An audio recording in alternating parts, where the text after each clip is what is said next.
We're talking about something that's staggeringly improbable, roughly 1 in a trillion.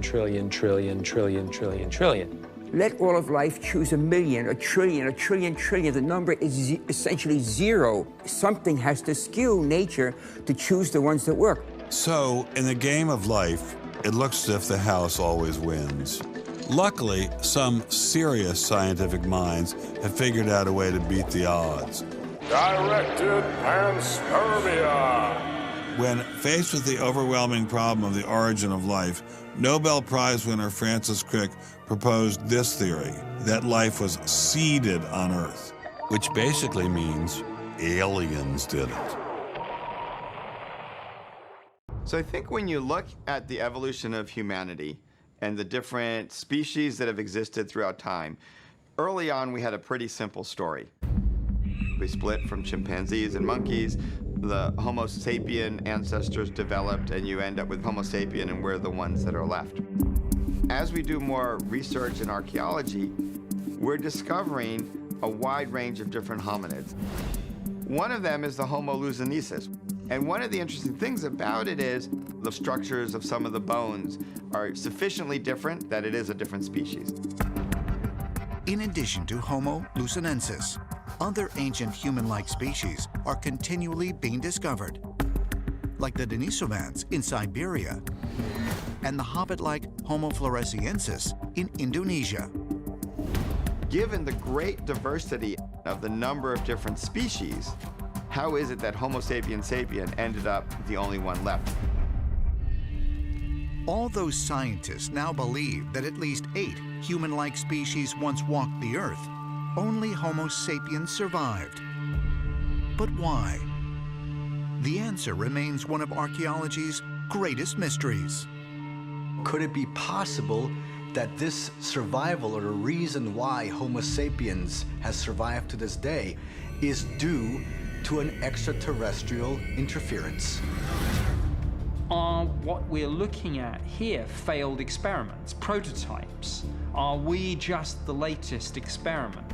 Were there previously other branches of the human family that were themselves either created or enhanced, but which didn't quite make the grade?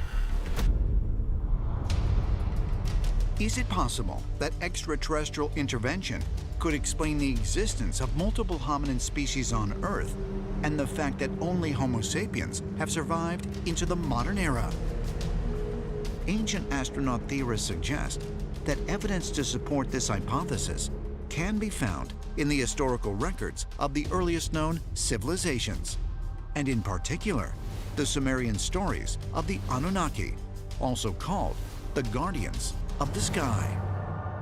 In the ancient Sumerian texts, they talk about the Anunnaki, who were described as being able to fly, having elongated heads, and also being very wise and bringing knowledge and science. It's often said that the Anunnaki were specifically involved in genetic experimentation. And so here we have the story of extraterrestrials genetically engineering people starting around 6000 BC, although I suspect it must go back much further than that. Could an alien deception be part of the end times? We're going to answer that question.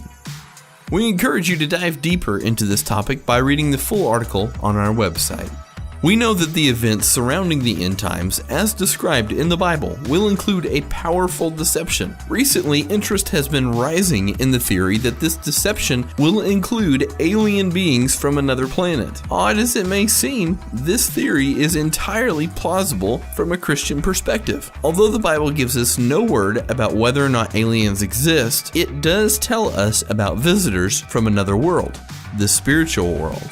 There are striking similarities between biblical accounts and those of other ancient cultures. The writings of the ancient Sumerians, for example, mention the presence of deities that came from heaven to dwell on earth with men. Eve and the serpent in the garden, the Nephilim, etc. These accounts, seen alongside the amazing things created by ancient man, make it possible to theorize that demons, in the form of beings from another world, came to earth. They brought spectacular wisdom and knowledge to men, and into intermarried with their daughters in an attempt to draw men away from God. We already see from Eve's experience with the serpent that demons will use the temptation of superior wisdom to ensnare man, and man is very susceptible to it. Could the end times include a similar alien deception? The Bible doesn't directly address the issue, but it is certainly plausible. First, the Bible tells us that the world will unite under the power of the Antichrist. In order to achieve an agreement between all the world's religions, it would make sense for the uniter to come from an entirely new source, an extraterrestrial source.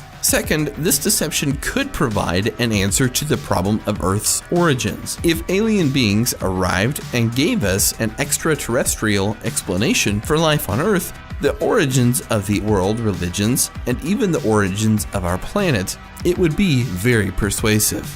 Angels and demons are not omnipotent, nor are they omnipresent. Jesus said that in the end times, his appearing would be like the lightning, easily visible to all. He said that vultures gather around a dead body, meaning that if you see a group of people gathering around someone claiming to be Christ, that person is death and a false prophet. We should be wary of any person or being that produces signs and wonders without biblical fidelity, anyone who provides a way to unite the world religions or governments, any being that promotes unnatural sexual relationships, any person who denies that Jesus is God, anyone who presents himself as a substitute Jesus.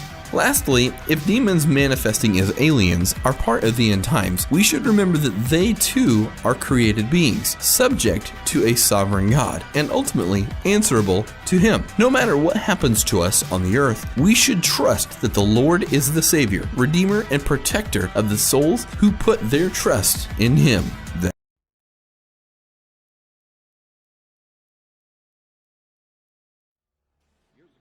Many years ago, back in 1972, I was sitting at my desk at about 4:30 in the morning at the headquarters of the Commander-in-Chief of the United States Pacific Fleet, arranging the information that had come in over the last 24 hours into a logical order so that we could prepare a briefing for the Admiral and his staff, which would take place later that morning. Among the papers I found on my desk was a document entitled Operation Majority, and it was not the entire paperwork involving this operation, but was merely a synopsis of the operation and projects contained under it. One of these projects was called Project Red Light. The purpose, according to this document, was to back engineer captured extraterrestrial technology for adaptation into the United States space program. Now, I have since come to believe that the extraterrestrial portion of all of this is nonsense, but that the technology is real. I believe that many of us were shown these documents over the years so that later we would talk about it. I mean, how can you keep the existence of extraterrestrials, if they were real, a secret? And how could anyone keep quiet knowing that they had seen documentation, official government documents labeled top secret, that expressed that these extraterrestrials were real and had visited this earth? I wanted to know just how true all of this was, and I began a program of research to find out if extraterrestrials were real. The first thing I did was collect every bit of documentation that I could find, both from the Freedom of Information Act, from the research of others, from books that had been printed on the subject of UFOs, and of course through my network of friends in the intelligence community. What I discovered was amazing.